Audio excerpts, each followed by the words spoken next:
En la Europa de la Edad Media, el imaginario cristiano convivía con creencias heredadas del paganismo. Muchos creían que, en paralelo a la realidad que podían ver y tocar, existía un mundo poblado por criaturas mágicas y en ocasiones terroríficas. Fue en el medievo cuando se difundieron muchas leyendas y mitos que han llegado hasta nuestros días. En la Europa medieval, la existencia de seres sobrenaturales que eran en la mayoría de los casos reductos del paganismo, perfectamente aceptados. Algunos eran una herencia del mundo grecorromano, mientras que otros provenían de los pueblos que poco a poco fueron introducidos en el mundo cristiano. El resultado fue la compilación de leyendas y de bestiarios especializados que describían estas criaturas como si de verdaderas enciclopedias se tratase.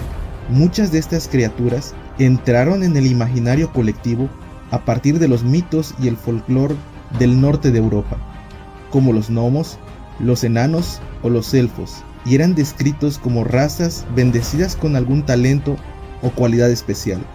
Por ejemplo, según las creencias, los gnomos eran seres muy sabios y los enanos eran grandes herreros. A menudo se fundían creencias de distinta procedencia, como es el caso de las hadas, que en el imaginario medieval reúne las características de la mitología romana, griega y celta.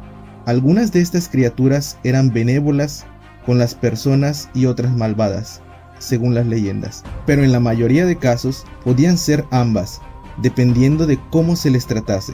Así, por ejemplo, en su mitología creían que los recién nacidos eran visitados por las hadas.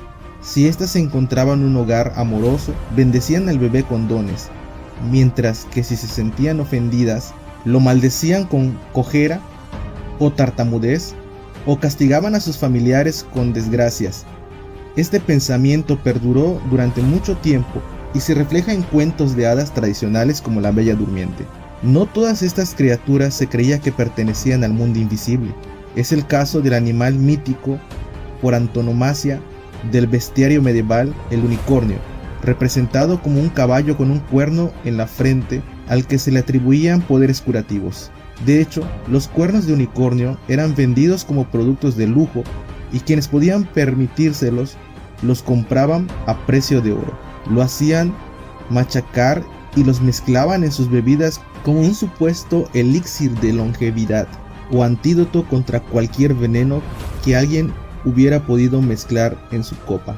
Algunos de estos supuestos cuernos se conservan en colecciones de la realeza de la época, aunque bien sabemos que se trata en realidad de colmillos de morsas y de narval, animales muy poco conocidos en Europa por aquel entonces y que eran vendidos por los pueblos escandinavos. Junto a estas criaturas mágicas existían otras que podían calificarse claramente como monstruos. Ese apelativo no tiene necesariamente connotación de maldad, sino que más bien denota seres peligrosos, pero sin más mala intención que cualquier animal salvaje como osos o leones.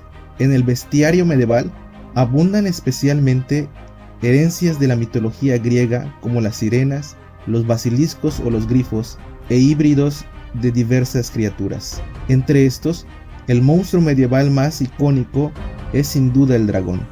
Este término designa dos tipos de seres muy diferentes. En el lejano oriente, eran venerados como criaturas primigenias del universo y eran considerados símbolos de buena fortuna. Los dragones europeos y del Medio Oriente, por el contrario, eran criaturas malignas. La referencia más antigua que se conoce data alrededor del año 2000 a.C. y se trata del Tiamat, un ídolo de la mitología babilónica de naturaleza dual, que representa tanto la destrucción como la creación. Se cree que el dragón entró en el imaginario europeo gracias a los griegos y a los fenicios, quienes a su vez lo conocieron a través de los persas. Para ellos era un ser maligno y en el cristianismo se relaciona con la encarnación del diablo, creada para provocar caos y sufrimiento. En el libro de Apocalipsis se describe a Satanás como el gran dragón y la serpiente antigua, y leyendas como la de San Jorge se difunden por toda Europa, representando el triunfo de la fe cristiana contra el maligno. A pesar de ello, el dragón es también un símbolo de poder, y al igual que otras criaturas míticas, como el unicornio y el grifo, aparece a menudo en la heráldica medieval. La idea popular de que la inspiración para estos monstruos surgieron a partir de los fósiles de dinosaurios es discutible. En primer lugar, los seres híbridos son habituales en las mitologías de todo el mundo, y en segundo lugar, lo que se puede apreciar en un fósil sin técnicas modernas de extracción y limpieza difícilmente bastaría para atribuir a una criatura imaginaria en vez de un animal real. No fue hasta el año 1824 cuando se catalogó el primer fósil de dinosaurio, en concreto de un iguanodonto. Más probablemente el mito del dragón nació a partir de una criatura real muy temida en la antigüedad, el cocodrilo, del que se cree que hace milenios tenía una distribución más amplia que en la actualidad.